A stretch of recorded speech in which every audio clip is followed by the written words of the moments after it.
8:53 a.m., January 11, 1993. Old Saybrook, Connecticut, USA. This is Detective Holding from the Saybrook Police Department. Today's date is Monday, January 11th, 1993. The time is 8:54 a.m. This will be a taped conversation with the last name of Briddle, Briddle, first of Ambrose, Ambrose, middle of Gregory, Gregory. Date of birth 09/21/38. Did I say that right? Briddle? Yes. Ambrose, I just Greg. wanna... You can just call me Greg. Okay, as I was saying, what I've done is I've turned on a tape recorder so I can tape record our conversation, because, you know, I'm not the best note taker in the world. What's this about? We'll get to that, now. Earlier, I advised you of your rights. Is that not correct? Yeah. That's correct. Okay. Can you speak up just a little bit? It's a little hard to hear. Yes. And have you ever lived in Old Saybrook? No, I don't think so. Are you sure? Maybe when you were... Yeah, maybe when I was very young. I don't remember. We moved around a lot. Okay, so maybe. And now you live in, North Branford? Mm-hmm. And about how long have you lived there? I don't know. Over 30 years. Have you ever worked in Old Saybrook? No. Do you know anyone in Old Saybrook? Or did you know someone? I don't know. I'm sure. Probably. What's this about? I don't have long. You said this wouldn't take It won't very take long. I just have a few questions for you. Okay. Have you ever had a job in New Haven?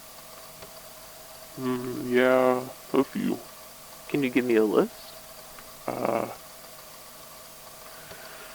spent a little time at a grocery store, and a TV repair shop. Dynamic TV service and, Jim's Corner Store, correct? That sounds right. It's been a long time. Who can say for sure? You also spent some time working for the New England Transportation Company, correct? Yeah, I think I did spend one summer working for a trucking company. Not for long. I couldn't say for sure the name, or when, or exactly how long. I don't remember a whole lot about that one. Just the summer? I think so. It was a long time ago. How long ago? Oh, I'm not sure. A long time ago. I can barely remember that far back. How old were you? You remember that? Pretty young. How about the age of 17? Does that seem correct? I mean, it's possible. I don't remember much from that time. I think it was later than that. Maybe 20s. I actually have this confirmation receipt with the signature. Does this look like your signature? Could be. Surprised that piece of paper has survived so long. August 12th, 1956. The New England Transportation Company. Hired by Dumont Television Network. 6:15 p.m. Confirmation of shipment pickup. Ambrose B. Okay. What was a normal day on this job like? Well, we would have a list of addresses and, then we pick up whatever needed moving and, take it someplace else. Did this usually happen at night? Sometimes. Did you usually work with the same people? We went to a lot of places, so... You don't remember any frequent clients? I mean, not really. There was this one furniture store, Sam somethings. When you did these jobs, did you work with the same coworker? I don't remember. You don't remember if you drove with, the same drivers, or you don't remember if you worked with the same people every shift, or if you had like a partner? No, not really. I don't remember. Do you remember any coworkers? No, it's too long ago. Not even a name or two? Maybe your boss? No, I have a bad memory. What about the television studio? Do you remember going there? No. You don't remember that place at all? No. It sounded like it was sort of an unusual thing that happened. I don't remember anything about it. There were over 700 unspecified boxes. That's a lot for two guys. I'm sure there were some exciting things being moved around. I feel like that's pretty unusual. Pretty memorable. I'm sorry. I just don't remember. Maybe you saw whomever you were working with take something they weren't supposed to?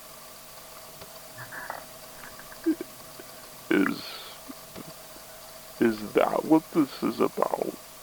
You think I saw someone that long ago? You think I saw someone steal something? Maybe you took something. Maybe you both took some things together. I imagine there were some very valuable items. I never stole anything. So you do recall that day a little? No. I've never stolen a thing in my life. That's ridiculous. So you don't remember anything about the day you went to the television studio then? No. There were drives all the time. Several times a week. They all blended together. And like I keep saying, my memory's not the best. I'm sorry, Mr. Briddle. I mean no offense.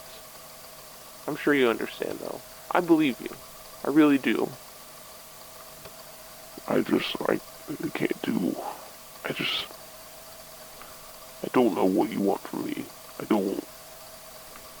don't know anything. There's so many memories that I forget things all the time. Yes, I understand. I have a hard time remembering what I had for dinner yesterday, nevertheless, 30, 40 years ago. Yeah.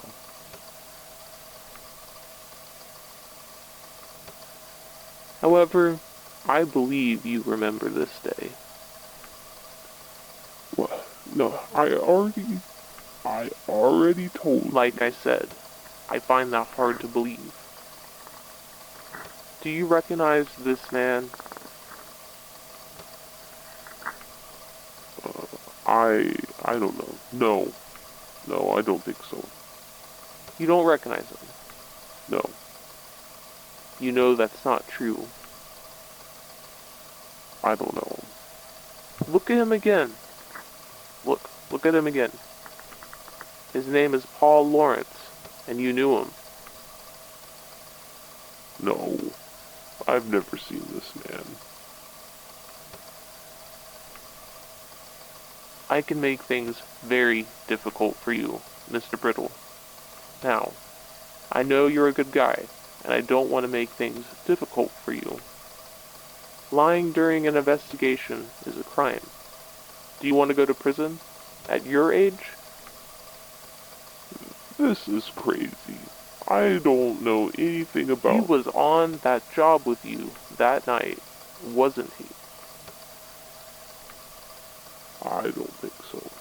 I don't remember him. I don't even remember being there.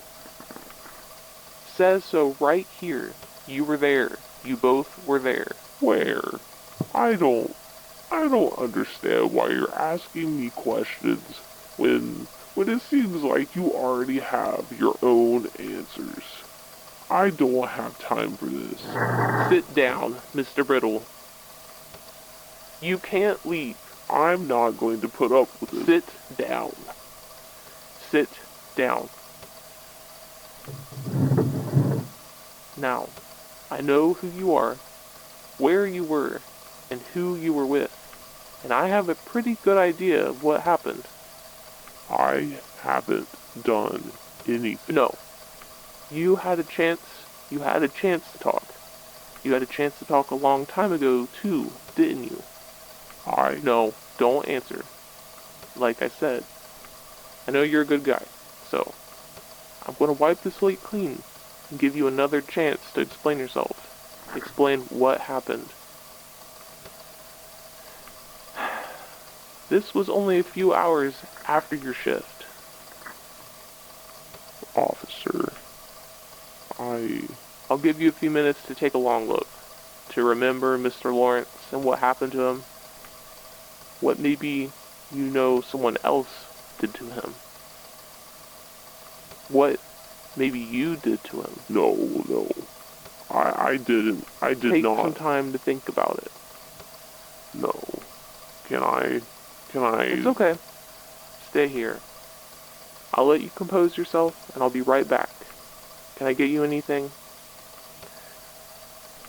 Can I get some water? You want some water? Okay. I'll bring you some water. But listen, this is very serious. Very serious. When I come back, if you tell me any more lies, no more chances. If I were you, I'd tell the truth. If you help me, I can help you. Do the right thing.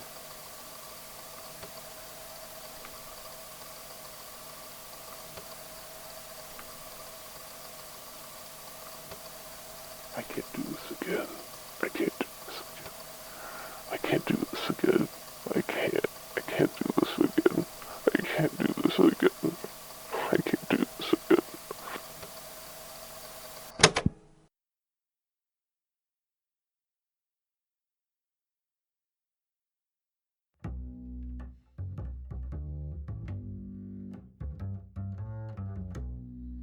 Detective Holding was working on a cold case from 1956.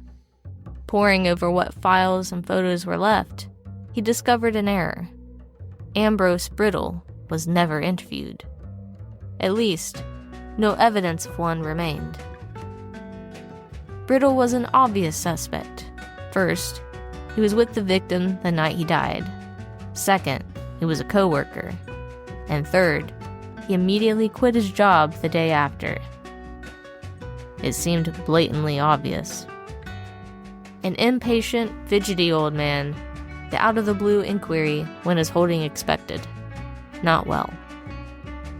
Unhelpful and unwilling to answer anything, Holding was certain that Briddle knew more. He knew something. He didn't think the man was a killer, but there could be a rare surprise. He just didn't seem like a killer. Faced with the evidence, he expected the man to break, but not in the way he did. Coming back with water and more crime scene photos, Ambrose's mood had changed. The man's eyes bulged, and he sobbed. He cried, "Is this another test? Just tell me," over and over. He yelled, "I swear I wouldn't, I swear I wouldn't," over and over. 82 minutes into the interview, there was a knock at the door. 2 men in dark suits stood on the other side, along with the police chief. They ushered Holding out of the room. Briddle stretched, looking into the hallway after him. He then hyperventilated and began to incoherently screech. A week later, an explosion in the sky rattled the city. Neither seen nor heard, it was only felt as a pulsation of air, a minor local earthquake. The odd, atmospheric event spit tiny, glassy red cubes periodically from above. Holding's father insisted something similar had happened once before. It was some sort of crystalline meteorite. Pieces of it fell for years. People would skywatch, hoping to catch a sliver of the glassy rock, or at least anxiously hope to avoid getting hit by them